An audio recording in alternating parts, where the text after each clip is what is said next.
अस्सलामुअलैकुम।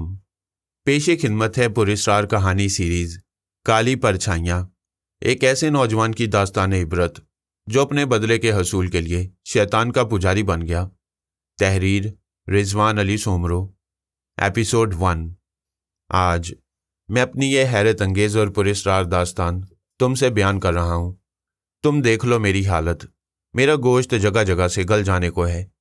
मेरा जिस्म ना जाने कौन सी बीमारी का शिकार हो गया है। मुझ में तो इतनी शक्कत भी नहीं कि मैं हिल भी सकूं। नहीं, मुझे हाथ मत लगाओ। मैं अस्पताल नहीं जाना चाहता। मैं इस पेड़ के नीचे ही रहना चाहता हूँ। अपनी ज़िंदगी के अजियतनाक और तकलीफ दे लम्हात को गुजारना चाहता हूँ। चाहता हूँ कोई मुझ पर तरस ना खाए, कोई हमदर्दी ना करे, लेकिन सब मुझसे नफ़रत ज़रूर करें और जिस्मानी और रूहानी मेरी अजियतनाकियों और होलनाकियों को कम कर दे, ताकि मौत के बाद मुझे किसी किस्म के अफसोस का सामना न हो। मेरे गुनाह ही ऐसे हैं जिन पर मैं हर वक्त मलाल करता ही रहता हूँ। सोचता हूँ अपनी दास्तान कहाँ से शुरू करूँ। वहाँ से जब मैंने पहली बार एक मासूम की ज़िंदगी बर्बाद की, या फिर अपने भाई से शुरू करूँ, या फिर कब्रिस्तान से। तुम रुक जाओ, मैं अपनी दास्तान उस जगह से शुरू करता हूँ जहाँ से तुमको समझने में आसानी हो।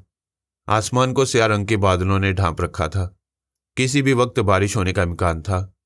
मैं उस पहाड़ी मुकाम पर अंग्रेज़ों के बनाए हुए उस कदीम किले की शिकस्ता फसील के साथ चला जा रहा था। जब भी बिजली चमकती तो थोड़ी देर के लिए पहाड़ी पगडंडी नजर आ जाती। मैं फूंक फूंक कर कदम रखता हुआ आगे बढ़ रहा था। इस कदीम किले के पीछे 200 साल पुराना कब्रिस्तान था, जिसकी कब्रें ज़माने की बेरहमी का शिकार होकर टूट फूट चुकी थीं। इस कब्रिस्तान में वो कब्रें भी थी जो कि जंग आज़ादी में मारे गए थे। ये कब्रिस्तान आसेफ ज़दा मशहूर था। इस कब्रिस्तान के बारे में कई रवायात मशहूर थीं, जिनमें से एक ने बहुत शोहरत पाई। यहाँ एक ऐसी कब्र है जो कि रात के 2 बजे के बाद चमकना शुरू हो जाती है। जो शख्स इस चमकती कब्र को ढूंढ ले तो उस कब्र का मुर्दा जाहिर होकर उसकी एक ख्वाहिश ज़रूर पूरी करता है। इसके अलावा एक रिवायत और भी मशहूर थी। इस कब्रिस्तान में रात के वक्त छन छन की आवाज़ आना शुरू होती है, यानी रात के वक्त एक औरत इस कब्रिस्तान में घूमती हुई नजर आती है। अगर वो औरत किसी भी इंसान को नजर आ जाए तो वो औरत उस आदमी का सारा खून पी लेती है। इन रवायत में कितनी सदाकत और सच्चाई थी ये मैं नहीं जानता, मगर एक बात ज़रूर है कि बहुत से लोगों ने इस कब्रिस्तान में रात गुजारने की कोशिश ज़रूर की थी, लेकिन दूसरी सुबह वो मुर्दा हालत में पाए गए थे, और जो जिंदा बच गए थे वो हमेशा के लिए पागल हो चुके थे। ये उन दिनों की बात है जब वतन अजीज़ को आज़ाद हुए ज़्यादा वक्त नहीं गुजरा था। शायद ये सन 1952 या 1950 का ज़माना था। हिंदुस्तान से महाजरीन की आमद का सिलसिला अभी भी जारी था, लेकिन हमारे गांव में महाजरीन की आमद ना होने के बराबर थी। मेरा ताल्लुक पाकिस्तान के जिस गांव से था, आज वो बहुत ज़्यादा तरक्की याफ्ता और खुशहाल हो चुका है। गांव का ज़्यादातर तबका मजदूर था, जिनकी ज़िंदगी का मकसद वडेरों और जागीरदारों की चाकरी करना था, और सिर्फ पेट के तंदूर को भरना, और फिर वक्त आने पर कब्र में पैर पसार कर सो जाना। मेरे वालिद उमर दीन गांव की मस्जिद के पेश इमाम थे, जिनकी वजह से सारे लोग उनकी इज्जत किया करते थे। हम 2 भाई थे। मेरा बड़ा भाई उमैर मुझसे 2 साल बड़ा था, और मेरी सेहत और काठी ऐसी थी कि मैं उमैर से और अपनी उम्र से बड़ा नजर आता। इसी सबब मोहल्ले के सारे आवारा लड़कों का लीडर भी था। वैसे तो मेरा भाई मेरे वालिद साहब के नक्शे कदम पर चलता, पंचगाना नमाजें पढ़ता, अपनी पढ़ाई पर ध्यान देता और फालतू वक्त में दीन की बातें और मसाइल सीखने में लगा रहता। ताहम हम दोनों हर चीज़ में एक दूसरे के उलट थे। जिस चीज़ की चाहत मुझे होती, मैं हर सूरत में वो चीज़ हासिल करने की सोचता। उमैर उसी चीज़ के लिए सब्र और कनायत से काम लेता। वह मिजाज का धीमा और मैं गुस्से का तेज तरार था। वो मस्जिद जाने वाला और मैं मस्जिद से भागने वाला था। वालिद साहब मुझे समझा समझा कर थक जाते, मगर मैं बाज ना आता। यूं तो मोहल्ले के तमाम लड़के मेरे दोस्त थे, लेकिन एक लड़का मेरा सबसे अच्छा दोस्त था, जिसका नाम करमदीन था। करमदीन उम्र में मुझसे बड़ा और तेज और तरार था। गांव के सब लोग करमदीन को नापसंद करते थे। इसी सबब मैं नापसंदीदा लोगों की फहरिस्त में शामिल था, लेकिन चूंकि मैं इमाम का बेटा था, इसलिए हर कोई समझाता रहता कि आवारा लड़कों की संगत छोड़ दो। करमदीन की बातें यारी से भरपूर होती थीं, और जब वो बोलता तो मैं हैरान रह जाता कितनी सारी बातें कहाँ से सीख कर आया है। उसकी सारी बातों का मरकज़ औरतों की ज़ात होती। करमदीन बहुत जीदार और नडर था। एक रोज़ हम नहर के पास बैठे बातें कर रहे थे। यार करमू, एक बात बता।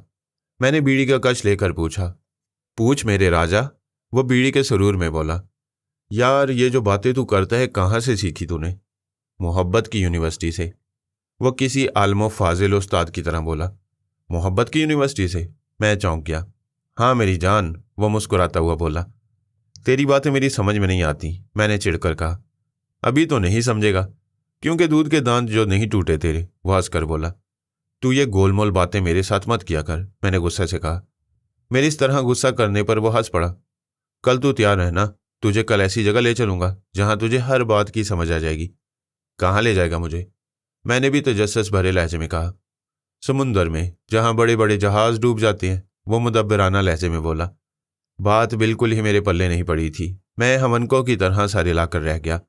तू परेशान ना हो, जब कल तू चलेगा तो तुझे पता चलेगा कि मोहब्बत की यूनिवर्सिटी क्या होती है, वो बोला। अच्छा अच्छा, मैंने सर हिलाकर कहा।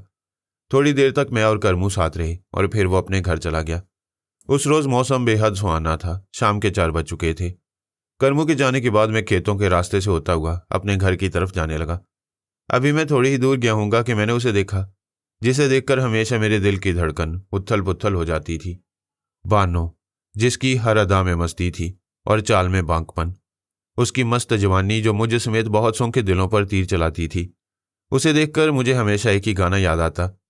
14वीं का चांद हो या आफताब हो, जो भी हो खुदा की कसम लाजवाब हो।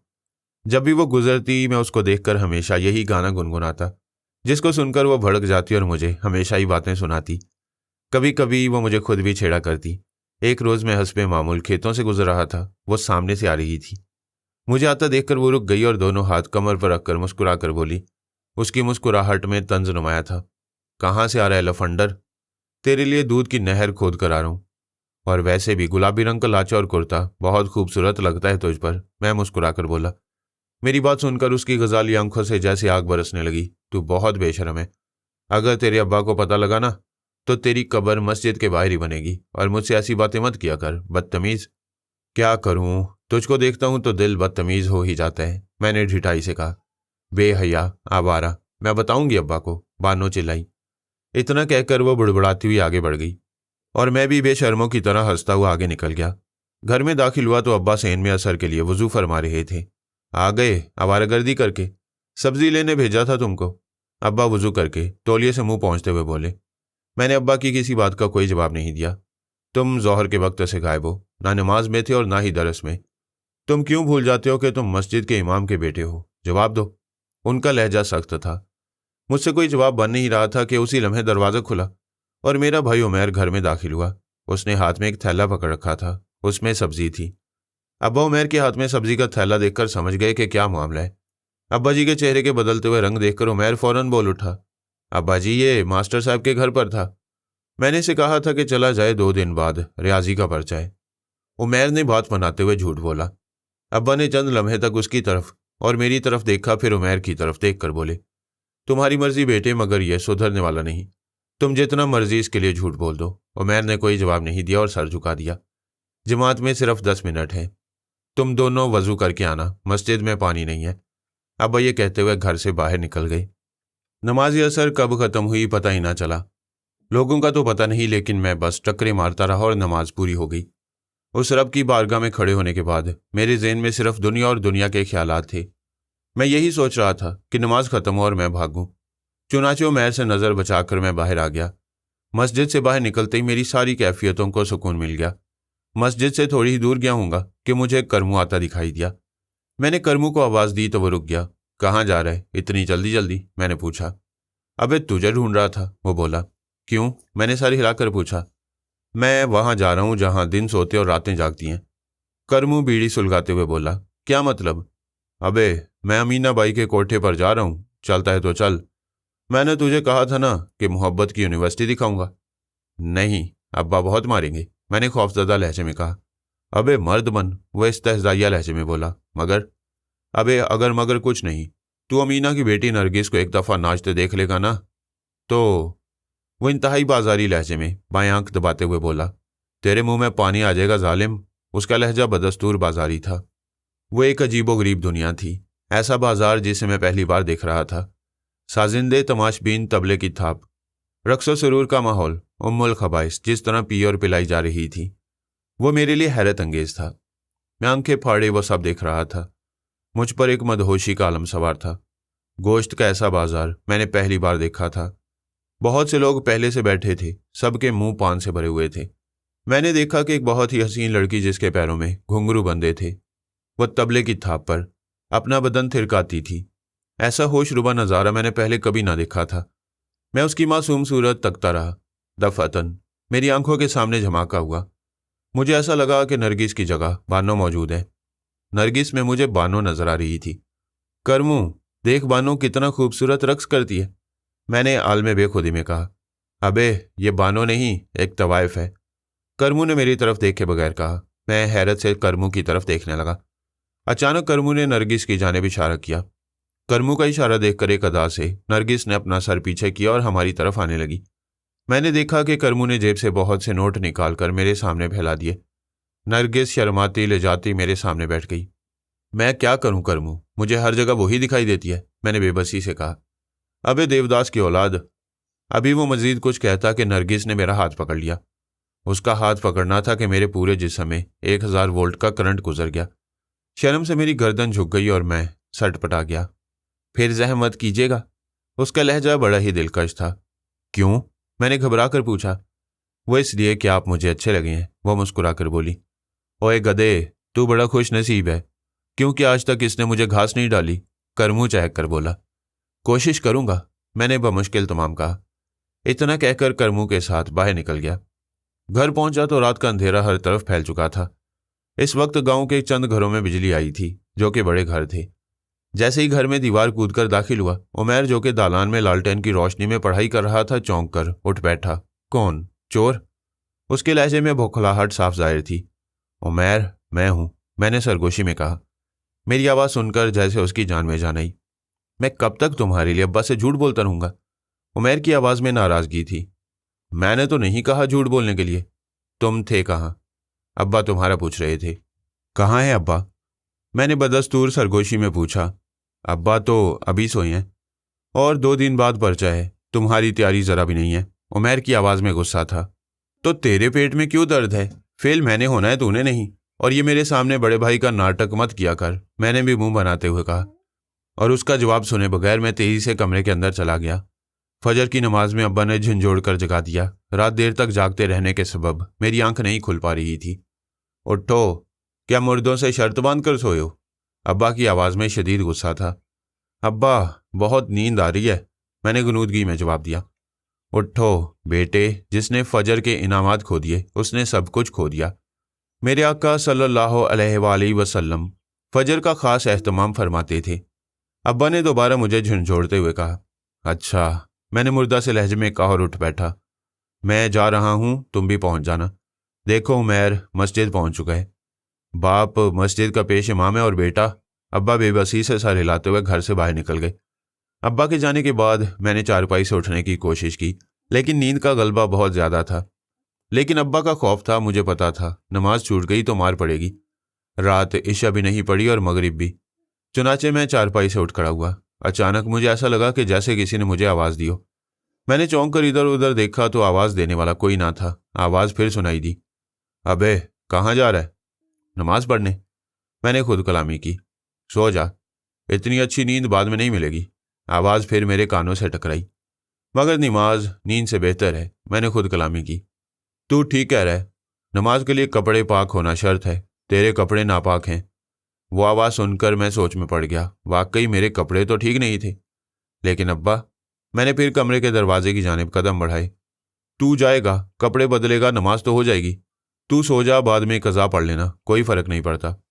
मेरे अंदर की आवाज़ यानी मेरा नफ्स मुसलसल मुझे नमाज से रोक रहा था। बिल आखिर वो कामयाब हो गया। ऐसी कोई अचंभे की बात भी ना थी कि नफ्स कामयाब ना होता। मैं उस वक्त नमाज पढ़ लेता तो नमाज छोड़ने के गुनाह से बच जाता। नफ्स ने तो बड़े बड़ों को गुनाहगार और मरदूद करवा दिया था। शैतान से लेकर फ़िरौन तक, फ़िरौन से लेकर अबू जहल तक, हर जालिम इस नफ्स का शिकार हुआ था। मैं उस नमाज को छोड़कर दोबारा ख्वाब खरगोश में खो गया। और फिर अब्बा की वो मार मैं नहीं भूला जो नमाज छोड़ने पर पड़ी थी। फिर इस पिटाई के बाद शायद पहली बार मेरे दिल में अब्बा के लिए कुछ नफरत का एहसास पैदा हुआ। मुझे ऐसा लगा कि अब्बा उमैर से ज़्यादा प्यार करते हैं और मुझसे नहीं। अब मैं अब्बा को तपाने के लिए जानकर भी नमाज छोड़ देता, आवारागर्दी करता। कर्मों के साथ एक दो बार उस माँ जबीं के दर्शन किए थे। अब्बा मेरे लिए परेशान रहने लगे थे। अब्बा नमाज की ताकीद करते और कॉलेज की पढ़ाई को कहते तो मैं ढिठाई से मना कर देता। वो दिन मुझे अच्छी तरह याद है जब मैं गांव से निकाला गया, जब मेरी वजह से अब्बा पर दिल का दौरा पड़ा था। वह शाम का वक्त था, मौसम बड़ा ही सुहाना था, गर्मियों के दिन थे, इसलिए नमाज 5:15 खड़ी हो जाया करती थी। इस वक्त 4:30 का वक्त था। मैं खेतों वाले रास्ते से होता हुआ पुराने कुएं की तरफ जा रहा था, जहां अक्सर करमू से मेरी मुलाकात रहा करती थी। जब मैं उस जगह पहुंचा जहां परिंदों को डराने के लिए पुतला खड़ा किया जाता है, तो अचानक मेरे कानों ने नकरई हंसी की आवाज़ सुनी। तो मैं चौंक उठा। यह हंसी मैं लाखों में पहचान सकता था। ये बानो की हंसी थी। बानो जिससे मैंने मोहब्बत की थी, बानो जो मुझे आवारा समझती थी। तेजी से इस आवाज़ के ताक्कु में पहुंचा तो नज़ारा देखकर मेरी आंखें हैरत से फटी की फटी रह गईं।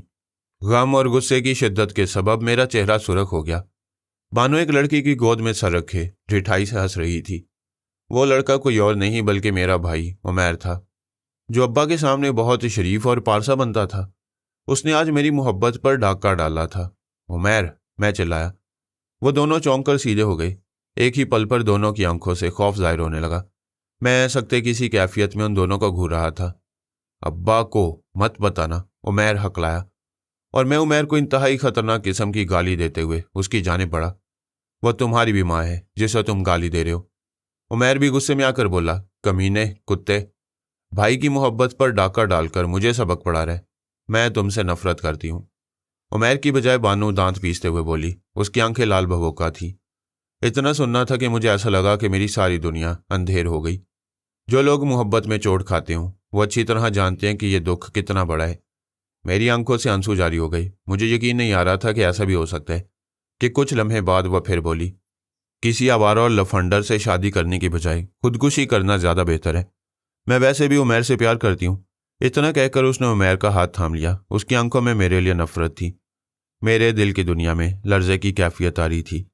दफतन, मैंने आंसू पहुंचे और सख्त लहजे में बोला, नफरत ही सही, मगर तुम्हारे आशिक को जान से मार दूंगा। फिर तो तुम मुझसे प्यार करोगी ना, मैंने जलते हुए लहजे में कहा। इतना कहकर मैंने उमैर पर हमला कर दिया। उमैर शायद इसके लिए तैयार ना था। चंद ही मिनटों में उमैर बेबस होकर गिर पड़ा। वो बेहोश हो चुका था। उसका चेहरा जगह जगह से जख्मी हो चुका था और कपड़े फट चुके थे। मैं भी थक चुका था। मैंने पलट कर देखा तो बानो वहां ना थी। शायद वो मौका जानकर खिसक चुकी थी। मैं नहीं जानता था कि बानो मेरे लिए कितनी बड़ी मुसीबत खड़ी कर चुकी थी। मेरी सांस थोड़ी बहाल हुई तो मैंने देखा कि उमैर अब भी बेहोश है। गुस्से और नफरत में मैं ये भूल चुका था कि उमैर मेरा भाई है। मैं खेतों में इधर उधर कोई ऐसी चीज़ ढूंढने लगा जिससे मैं उसका काम तमाम कर सकूं, मगर मुझे ऐसी कोई चीज़ ना मिली जिससे मैं उसका काम तमाम कर देता। दफातन मुझे कराहने की आवाज़ सुनाई दी तो मैंने देखा कि उमैर होश में आ रहा था। मेरी शैतानी जबिल्लत दोबारा जाग गई। मैंने शफ़ाक नज़रों से उसकी जानिब देखा और उस पर सवार हो गया। उसके सीने पर बैठकर उसका गला घोंटने लगा। उस वक्त मेरा खून सफ़ेद हो चुका था। उमैर मचलने लगा, हाथ पैर मारने लगा। वो बुरी तरह से एड़ियां रगड़ रहा था कि मुझे ऐसा लगा कि मेरे सर पर किसी ने वार किया है। हजारों सूरज मेरी आंखों के सामने तुलू होकर गरूब हो गए हों। वार इंतहाई शदीद था। मैं भिरना कर पलटा, लेकिन नौवारिद का दूसरा वार मुझे ज़मीन पर ले आया। फिर मुझे कुछ होश न रहा। होश आया तो मेरा जिस्म रस्सियों में जकड़ा हुआ था। मेरे सर में शदीद किस्म का दर्द हो रहा था। मैं जिस जगह पड़ा था वो चौबारा था, जो कि एक बहुत बड़े पीपल के पेड़ के नीचे था। सख्त रेत और बजरी की मदद से पीपल के इर्द गिर्द एक चबूतरा सा कायम कर दिया गया था, जिसे चौबारे का नाम दिया गया था। दिन की रोशनी हर तरफ फैल चुकी थी। इसका मतलब है कि मैं पूरी रात से यहाँ था। इस चौबारे में गांव की पंचायत लगा करती थी। इस पेड़ के आसपास बहुत से लोग जमा थे और कुर्सियों पर पंचायत के बुजुर्ग जमा थे। कुर्सियां इस पेड़ के साए में लगी थी। अलगर्ज गांव की इस मुख्तसर सी अदालत में मेरा फैसला होना था। काफ़ी देर तक बंदे रहने से मेरे जिस्म में दर्द सा होने लगा। मैं महसूस कर रहा था कि वहां हर बैठा हुआ शख्स मुझे नफरत भरी निगाहों से देख रहा था। हैरत की बात यह थी कि मुझे अब्बा कहीं नहीं दिखाई दे रहे थे। अचानक कुर्सी पर बैठा एक शख्स उठा और एक नफरत भरी नज़र मेरी तरफ डाली, और फिर हाजरीन महफिल से मुखातिब हुआ, ये जो यहाँ बंदा हुआ पड़ा है हमारे मोहतरम और मुअज़्ज़ज़ इमाम साहब का बेटा है।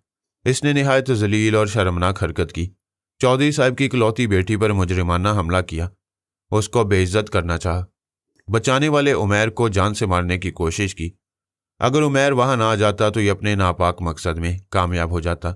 इसकी वजह से बेचारे इमाम साहब इसकी जलील हरकतों को सुनकर दिल का दौरा पड़ जाने से अल्लाह को प्यारे हो गए और उमैर जख्मी हालत में चौधरी साहब के घर पर है। इतना कहकर वो शख्स खामोश हो गया। तमाम हाजरीन की निगाहों से गम और गुस्सा दिखाई देने लगा। इन इल्जामात को सुनकर मैं हैरत ज़दा रह गया। मैंने बानो की इज्जत पर हाथ नहीं डाला था। हाँ, मैंने उमैर पर ज़रूर हमला किया था। यह खबर मेरे लिए किसी ताज़ियाने से कम न थी। अब्बा इस दुनिया में नहीं रहे थे। मेरी आंखों से आज खुद आंसू बहने लगे। कुछ भी था, वो मेरे वालिद थे जो हर वक्त मेरे लिए फिक्रमंद रहते थे। मैं कुछ कह नहीं चाहता था कि मेरी जुबान जैसे रुक गई। गम का एक बड़ा बोझ मेरे ऊपर था। मेरे चेहरे पर तकलीफ, गमो करब के आसार थे। तुम्हें कुछ कहना है? पंचायत का एक पंच कुर्सी से उठकर मेरे पास आकर बोला। नहीं, कुछ नहीं मेरे अब्बा, मैं कराहा। उन्हें दफना दिया आज सुबह फजर में, पंच बोला। यह खबर मेरे लिए किसी बॉम्ब से कम न थी। जालिमों ने मुझे मेरे बाप का चेहरा भी देखने नहीं दिया। मेरी इस हालत की जिम्मेदार बानो थी, चौधरी था, उमैर था। मैंने दिल में एक बहुत बड़ी कसम खाई कि मैं उनसे इंतकाम जरूर लूंगा। पंचायत ने तमाम शहादतों के पेश नज़र मुझे इंतहाई सख्त सज़ा सुनाई। मुझे पुलिस के हवाले कर देने का फैसला किया गया, वो भी उस झूठे इल्ज़ाम में जो मैंने किया ही नहीं था। मानता हूं कि गुस्से में मैंने अपने भाई को कत्ल करने की कोशिश की थी। अगर सिर्फ यही इल्ज़ाम होता तो मुझे इतना दुख ना होता। थाने में मेरे साथ रवा रखा जाने वाला सलूक निहायत तकलीफदेह था। पुलिस वालों ने सारी रात मुझे मारा और मुझसे गुनाह कबूल करने के लिए दबाव डालते रहे, लेकिन मैंने गुनाह से इनकार किया। नाचार उन्होंने मुझे अदालत में पेश कर दिया। जज कोई बहुत ही शरीफ इंसान था। मेरी उम्र देखते हुए उसने मुझे 500 रुपये जुर्माने पर छोड़ देने का हुक्म सादिर किया। उस वक्त करमू आया, उसने मेरा जुर्माना अदा किया। मैं गांव वापस जा नहीं सकता था। एक दुख था कि अब्बा की कब्र से लिपट कर रोने की आरजू भी पूरी ना हो सकी। मेरी वजह से मेरा शरीफ बाप कब्र के अंदर जा सोया था। अब बस मेरी जिंदगी का एक ही मकसद था, गांव वापस जाना, बानो, उमैर और चौधरी से बदला लेना। मैं रेलवे प्लेटफॉर्म पर बैठा रेल आने का इंतजार कर रहा था। ना मेरी जेब में पैसे थे, मुझे भूख भी सता रही थी। अचानक मुझे करमू आता दिखाई दिया, जो सीधा मेरी तरफ आ रहा था। करमू आते ही मखसूस अंदाज में मुस्कुराया। कैसा है तू? ठीक हूं, तू सुना? मैंने फीकी सी मुस्कुराहट से कहा। एक बात बता, मैंने कदरे तवक्कफ से कहा। पूछ मेरे राजा, करमू अपने मखसूस अंदाज में बोला। जुर्माने के पैसे कहाँ से आए? मैंने टटोलते हुए पूछा। जिस बानो ने तुझे फंसाया है ना, उसी के घर से चोरी करके, करमू हंसकर बोला। जवाबन मैं मुस्कुरा कर रह गया। यार, तुझे बानो ने फंसाया है, तू उसकी इज्जत पर हमला नहीं कर सकता। करमू के लहजे में गुस्सा दराया था। हाँ, मैं जानता हूँ, लेकिन मैं वापस आऊंगा बदला लेने एक दिन। मेरी आंखों में एक अज़म था। मैं जानता था जो मैं ठान लेता हूँ करके रहता हूँ। ये कुछ पैसे हैं, बड़ी ताकत है इनमें, तू रख ले, तेरे काम आएंगे। करमू ने पैसे मेरी जेब में ठूंसते हुए कहा। मैंने पैसों का मना नहीं किया और रेल में चढ़ गया। मैंने जिंदगी में पहली बार घर से कदम बाहर निकाला था। रेल के सफ़र में सारे मुसाफिर भी अजनबी थे। एक एक करके सारे के सारे वाक़यात मेरी निगाहों के सामने घूमने लगे। अब्बा का चेहरा, कभी उमैर का चेहरा, कभी गांव के सारे दोस्त मेरी निगाहों के सामने एक एक करके आ गए। बानो का चेहरा जब भी मेरे सामने आता, गुस्से से मेरी मुट्ठियां भिंच जाती। मैं रेल में बैठा रहा, सफ़र होता रहा। फिर मेरी ट्रेन एक बड़े शहर के प्लेटफॉर्म पर जा लगी। स्टेशन से उतरते ही शहर की रौनक देखकर मैं दंग रह गया। तेजी से भागती गाड़ियां, भागते हुए इंसान देखता हुआ आगे बढ़ने लगा। स्टेशन से मीलों दूर तक साइन बोर्ड पड़ता, बसों और ट्रेलरों का शोर सुनता, बड़ी बड़ी दुकानों में रखे हुए सामानों को देखता हुआ आगे बढ़ने लगा। मैं चल चल कर थक गया था, लेकिन रास्ता ही खत्म ना होता था। मेरे पैर दुखने लगे थे। नया शहर देखने का तजस्सुस, दूसरे मसलों की वजह से मान पड़ गया था। भूख भी लग रही थी। कहीं 2 घड़ी बैठकर आराम करने को भी दिल करता था। भूख का मसला मैंने इस तरह हल किया कि एक रेडी पर दाल चावल खाए और पीकर अल्लाह का शुक्र अदा किया। जल्दी मुझे अंदाजा हो गया कि इंसानों के इस जंगल में कोई हमदर्द नहीं। मैं क्या करूं, कहाँ जाऊं? रहने का, सर छुपाने का कोई ठिकाना ना था। किसके आगे हाथ फैलाऊं? मुझे अपना गांव याद आने लगा। गांव में तो सरे शाम जिंदगी सो जाती है, लेकिन शहर 10 या 11 बजे तक जागता है। मुझे इस बात की फिक्र होने लगी कि बाकी पैसे खत्म होंगे तो क्या होगा। इसलिए मुझे शदीद किस्म की परेशानी होने लगी थी। चुनाचे सिर्फ और सिर्फ नौकरी के सिवा और कोई रास्ता ना था। पाकिस्तान का इब्तदाई ज़माना था। इस नई रियासत के अपने मसाइल थे। चुनाचे हसूल रोज़गार मेरे लिए इतना आसान ना था जितना मैं समझ रहा था। चुनाचे मैंने इस शहर की बड़ी बड़ी दुकानों में जाकर नौकरी हासिल करने का फैसला कर लिया। कई बड़ी दुकानें नजर आईं, मगर इन दुकानों में अंदर जाने की हिम्मत ही न हुई। आखिर एक दुकान के सामने आकर मैं रुक गया। काफी देर तक मैं इस दुकान के सामने खड़ा रहा। जब सारे ग्राहक चले गए तो मैं डरते डरते दुकान के अंदर दाखिल हुआ। फरमाइए, काउंटर के पीछे खड़े एक शख्स ने मेरा हुलिया देखकर पूछा। जी। उसके अंदाजे तखातुब से मैं घबरा गया। मेरे चेहरे पर घबराहट देखकर वो शख्स समझ गया। ओह, बेकारी हो, जाओ भाई कोई और घर देखो, उसने सख्त लहजे में कहा। इतने हट्टे कट्टे होकर भीख मांगते हो, शर्म नहीं आती? मैं भिखारी नहीं हूं, मैंने ऊंची आवाज में कहा। तो फिर क्या हो? जाओ बाहर निकलो वरना मैं पुलिस को बुलाता हूं। उसका लहजा बदस्तूर सख्त था। वो अपने काम में मसरूफ हो गया। मैं चंद लम्हे ठहर कर वहां से चला गया। पहली जगह ही नाकामी हुई। फिर मैंने हिम्मत करके कई दुकानों में कोशिशें की, मगर हर जगह नाकामी हुई। कोई जमानत मांगता, कोई धक्के देकर निकाल देता। 2 दिन बाद मेरी हालत अबतर हो चुकी थी। इतने बड़े शहर में ना तो सर छुपाने का ठिकाना था, ना ही पेट भरने के लिए रोटी। चुनाचे रात गुजारने के लिए रेलवे वेटिंग रूम ही मुनासिब था। मेरे सारे पैसे खत्म हो चुके थे। पिछले 24 घंटे से मैंने ना कुछ खाया था ना पिया था। चुनाचे मेरा सर बुरी तरह से चकराने लगा। रेलवे वेटिंग रूम तक जाने के लिए मैं थोड़ा ही चलाऊंगा कि बीच सड़क पर मेरा सर चकराने लगा, शायद कमजोरी के बायस। शाम के साए रात में तब्दील हो रहे थे। अचानक मेरी आंखें तेज रोशनी से खीरा होने लगी। कोई कार करीब आ रही थी। कार के हॉर्न मुझे बीच सड़क से हटने का इशारा दिए जा रहे थे, लेकिन मेरी हिम्मत ना हो पा रही थी। सर बुरी तरह से चकरा रहा था। फिर मैं बेहोश होकर गिर पड़ा। आंख खुली तो मैंने खुद को एक निहायत ही आलीशान किस्म के बेड पर पाया। एक नर्स के कपड़े पहने एक औरत मेरे सामने थी और वो इंजेक्शन तैयार कर रही थी। मैंने उठने की कोशिश की तो वो बोल पड़ी, आप लेटे रहिए, नहीं तो आपकी नकाहत बढ़ जाएगी। मैं आपको ताकत का इंजेक्शन लगा दूं। उसके होंठों पर निहायत मेहरबान मुस्कुराहट थी।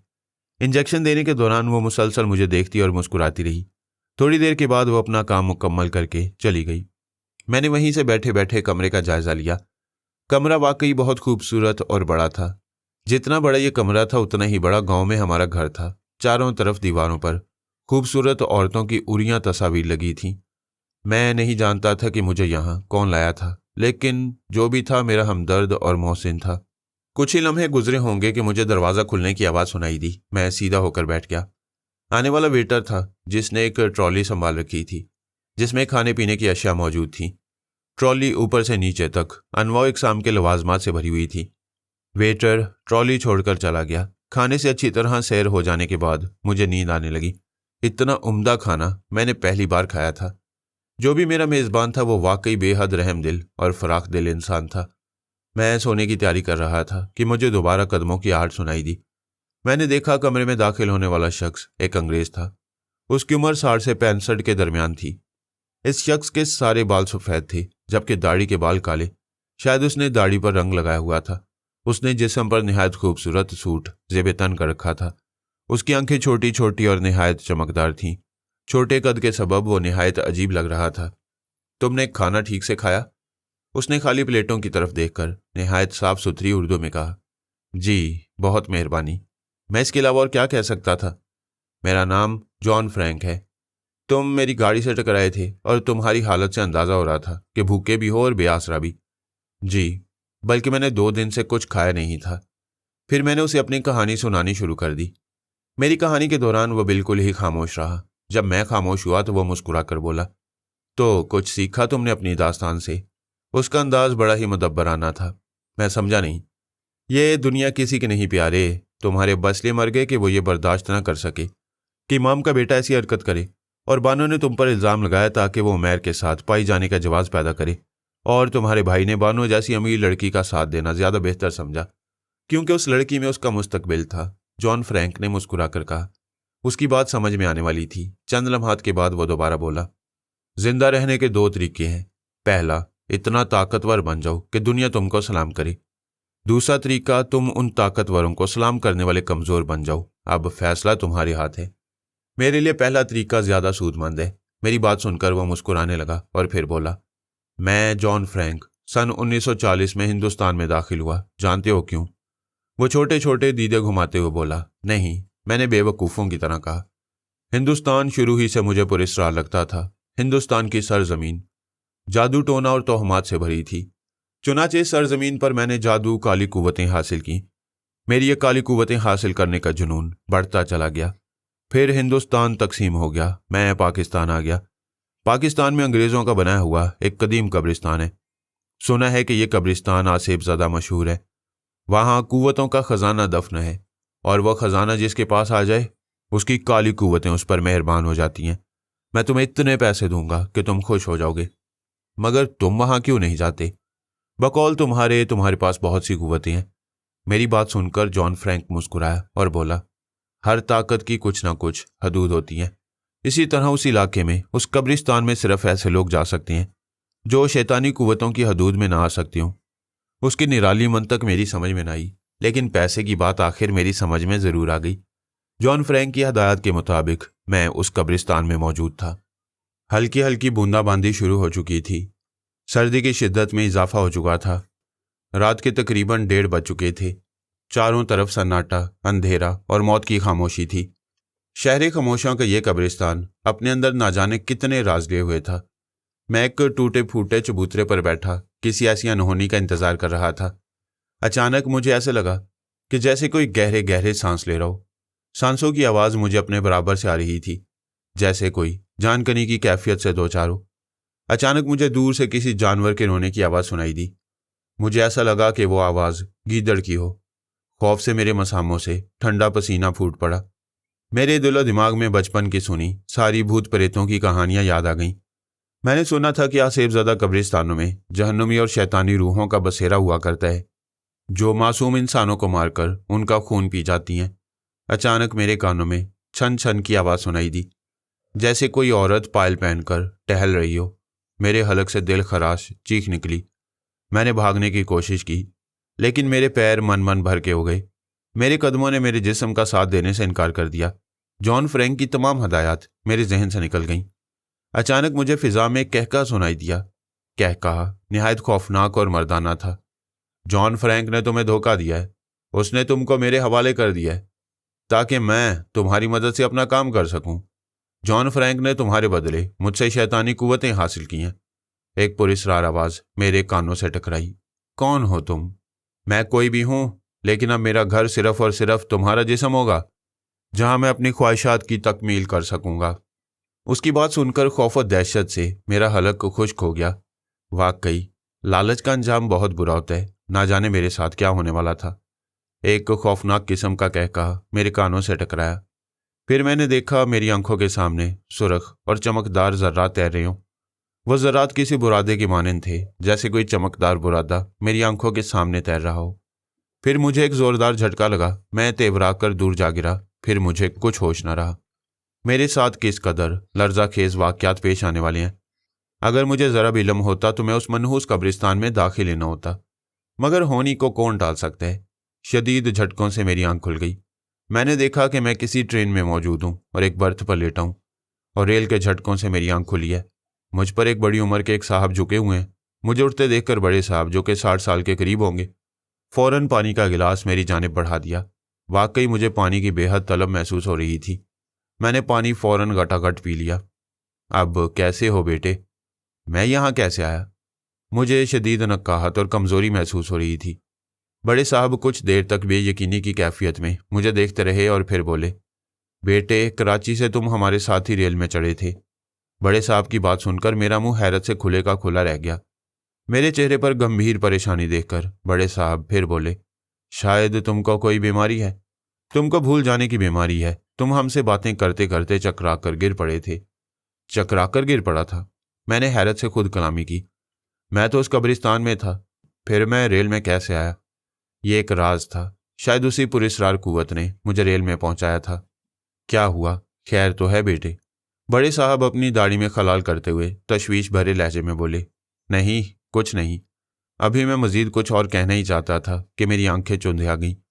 वो लड़की बेहद खूबसूरत थी, जो कि आराम से चलती हुई बड़े साहब के बराबर में आकर बैठ गई थी। अब्बू, बाथरूम का बल्ब नहीं जल रहा। उसकी आवाज़ मेरे कानों में रस खोल गई। उसकी आवाज़ वाकई बेहद खूबसूरत थी। वो खुद भी बेहद नरम और नाजुक थी। उसकी उम्र 18-19 साल के लगभग थी।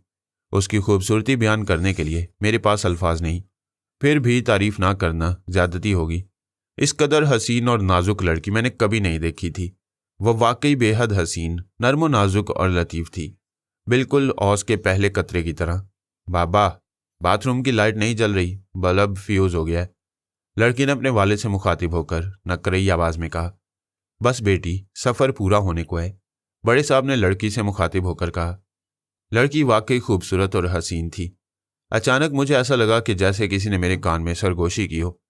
वो अजीब गैर इंसानी सी आवाज़ थी, जैसे कोई भेड़िया मेरे कान में गुर्राया हो। तुम्हारा जिस्म मेरी रूह का मस्कन है और मेरी रूह की खुराक इस खूबसूरत की मासूमियत और खौफ है।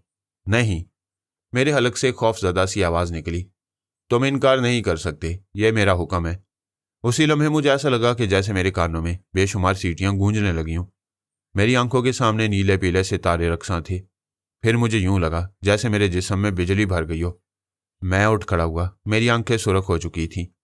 मैंने वहशत भरी नज़रों से लड़की की जानिब देखा, जो कि अपने वालिद से बातचीत में मशगूल थी। मैंने तन्वीमी अंदाज में आगे बढ़कर उसकी नर्म और नाजुक कलाई पकड़ ली। मेरे इस अमल से वो चौंक गई और उसकी आंखों से खौफ जाहिर होने लगा। वो किसमिसाई और फिर चिल्लाने लगी। ये क्या कर रहे हो? बड़े साहब चौंक कर उठ खड़े हुए। बुढ़े, तेरी ये बेटी बहुत खूबसूरत है और इसकी खूबसूरती पर हमारा दिल आ गया है। मेरी आवाज़ बदली हुई थी, फटी हुई और भारी। मैं जो कुछ कर रहा था उसमें मेरे इरादे का दखल न था। वो शैतानी कुव्वत मुझसे मेरे जिस्म के जरिए अपने नापाक अज़ाइम की तकमील चाहती थी। कमीने, जलील, इसका बाप अभी जिंदा है तो मर जाओ। ये कहकर मैंने लपक कर उस बुढ़े का गला पकड़ लिया और बुढ़े को फिजा में बुलंद कर दिया। वो बुढ़ा मुर्गे बिस्मिल की तरह तड़पता रहा और फिर ठंडा हो गया, फिर ढेर हो गया। बाबा, लड़की चीख कर बुढ़े की जानिब बढ़ी, लेकिन मैंने उसे लपक कर पकड़ लिया। उसके चेहरे पर खून की तमाज़त ने उसकी खूबसूरती को चार चांद लगा दिए थे। मैंने उसे दबोच लिया। खुद को मेरे आहनी शिकंजे से बचाने के लिए वो हाथ पैर मारती रही। फिर मैंने एक झटके से उसे नीचे गिरा दिया। फिर मैं इंसान से जानवर बन गया और उसकी मासूमियत को रौंदता रहा। उसकी कर्मनाक चीखें उभरती डूबती रहीं और जब मेरे हवस का सैलाब ठंडा हुआ तो वो बेहोशी की कैफियत से दो चार थी। उसी लम्हे मैंने दांतों से उसकी शारग काट डाली। वो एक लम्हे के लिए तड़पी, फिर मैंने उसे तड़पने का मौका ना दिया। उसका गर्मा गर्म खून मेरी प्यास बुझाता रहा और मैं इंसान से दरिंदा बन गया। मैं किसी खून आशाम भेड़िए की तरह खून पीता रहा। इसके बाद मुझ पर जैसे बेहोशी की कैफियत तारी होने लगी। बेहोश होने से कबल मुझे सिर्फ इतना याद है कि मुझे किसी ने रेल से धक्का दिया था। ट्रेन जिस जगह से गुजर रही थी उस अतराफ बेशुमार खुदरो झाड़ियां, पौधे और बड़ा सा मैदान था। गिरते ही मैं उस खुदरो झाड़ियों में जा पड़ा। आंख खुली तो मैंने अपने आप को एक झोंपड़ी में घास से बने हुए बिस्तर पर पाया। झोंपड़ी में नीम अंधेरा था। मैंने उठने की कोशिश की तो मैं दर्द से कराह कर रह गया। रेल से कूदते वक्त गिरते ही कहीं चोट आ गई थी। मैंने सर उठाकर अपने जिस्म की तरफ देखा तो मेरा पूरा जिस्म अजीब सी सबज माइल मिट्टी से अटा पड़ा था, जिससे उठने वाली अजीब सी महक मेरे दिमाग पर असरअंदाज हो रही थी। ना जाने मेरे जिस्म पर क्या लगा हुआ था जिससे मेरा पूरा जिस्म सुन्न होकर रह गया था। मेरे कानों में कदमों की आहट सुनाई दी। ना जाने कौन आने वाला था। मेरा दिल थक से रह गया। हजारों किस्म के अंदेशे और वसवसे मेरे दिमाग में गूंजने लगे। मुझे समझ नहीं आ रहा था कि मैं क्या करूं। आने वाला मुझे नुकसान भी पहुंचा सकता था। घबराओ मत, तुम यहां बिल्कुल महफूज हो। आवाज़ सुनते ही जैसे मेरे कानों में किसी ने शहद टपका दिया हो। आवाज़ इस कदर हसीन और खूबसूरत थी कि मैंने अपनी नज़रें उस वजूद पर गाड़ दी। वो एक ठोस और आंच देते बदन और दिल फरेब खतूत रखने वाली हसीना थी। उसने धानी रंग की साड़ी से बेतन कर रखी थी। उसकी मखरूती गर्दन, किताबी चेहरा, रोशन आंखें, उफ, उसका हुस्न मैं भूल नहीं पाया हूं। वो मेरी तरफ मुस्कुराती निगाहों से देख रही थी। डरो मत, जंगल में तुम इस झोंपड़ी में महफूज हो। तुम मुझे जख्मी हालत में झाड़ियों में मिले थे। मेरे जिस्म पर क्या लगाया है? मैंने कराहते हुए पूछा। तुम बहुत ज्यादा जख्मी हो गए थे। ऐसा लग रहा था कि तुमको किसी ने बहुत मारा है। पूरा शरीर जख्मों से चूर था, इसलिए जख्म सुखाने के लिए जड़ी बूटियों का अरक लगाना पड़ा। वो मुस्कुराकर बोली। उसकी बात सुनकर मेरा मुंह हैरत से खुला रह गया। मैं जिस तरह गिरा था उस तरह मुझे इतनी खतरनाक चोटें नहीं आनी चाहिए थी। मेरे चेहरे पर हैरत देखकर वो समझी कि शायद मुझे यकीन नहीं आया। मेरे भोले बादशाह, मैं सच कह रही हूं, तुम बहुत जख्मी थे। वैसे भी कांता झूठ नहीं बोलती। मैं जिस तरह के वाकयात से गुजर रहा था, ऐसे में सब कुछ होना मेरे साथ मुमकिन था। ये लेप 2 दिन तक तुम्हारे बदन से लगा रहेगा 2 दिन बाद यह खुद ब खुद झड़ कर गिर जाएगा। इसके बाद तुम जंगल में मौजूद नदी में नहा लेना। ये कहकर वो बाहर निकल गई। कांता कौन थी ये मैं नहीं जानता, बस वो तो मुझ जैसे लालची के लिए रहमत का फरिश्ता साबित हुई थी। न जाने मैं कब तक जागता रहा। इसके बाद मेरी आंख लग गई। काफ़ी देर गुजरी होगी। जिस्म में शदीद किस्म की कुचलाहट महसूस होने लगी। मेरी आंख खुल गई। मुझे ऐसा लगा कि मेरे जिस्म में कुछ कुलबुला रहा है। मैंने गौर से देखा तो खौफ से मेरा दिल उछलकर हलक में आ गया। मेरा पूरा जिस्म चावल के दाने के बराबर छोटे छोटे सफ़ेद कीड़ों से भरा हुआ था। सफ़ेद कीड़े बड़ी ही तेजी से मेरे पूरे जिस्म को चाट रहे थे। कांता मेरे सामने खड़ी मुझे अजीब सी नज़रों से दिख रही थी। यह सब देखकर मेरे हलक से दिल खराश चीख निकल गई। ये क्या? मेरे चीखते ही मंजर बदल गया। वहां ना कीड़े थे ना ही कांता, बस मैं और मेरी चीखें थीं। मेरे चीखने की आवाज़ें सुनकर कांता भागती हुई झोंपड़ी में दाखिल हुई। कांता के हाथ में एक लालटेन थी। लालटेन की रोशनी में मैंने कांता को देखा तो खून की हिद्दत मेरे जिस्म में तेज हो गई। मेरा खून जैसे लावा बनकर मेरे जिस्म में दौड़ने लगा। कांता ने जिस्म पर एक हल्की सी चादर डाल रखी थी, जिससे साफ जाहिर हो रहा था कि वो कुछ देर पहले कपड़ों में नहीं थी। मुझे इस तरह घूरते देखकर वो यकदम शर्मा गई। फिर दूसरे लम्हे वो अनजान सी बन गई। क्या हुआ? क्यों चीख रहे थे? कुछ नहीं, मैंने नजरें चुराते हुए कहा। कहीं कोई बुरा ख्वाब देख लिया? उसकी नजरें मुझे अपने जिस्म के पार होती महसूस हो रही थी। नहीं, ऐसी कोई बात नहीं है। अच्छा, उसने मुझे बेयकीनी से देखते हुए कहा और फिर बाहर निकल गई। वो सारी रात मेरी आंखों में कट गई। मुझे हर तरफ सफ़ेद सफ़ेद कीड़े कुलबुलाते हुए महसूस हो रहे थे। हर थोड़ी देर में मैं चौंक जाता कि कहीं वो कीड़े वापस ना आ जाएं। ना जाने क्यों मुझे ऐसा लग रहा था कि कांता बहुत खतरनाक औरत है। इसका झोंपड़ा मकड़ी के जाल जैसा है। वो इस झोंपड़े में अकेली रहती थी। ऐसे बहुत से सवालात थे जो कि हल तलब थे।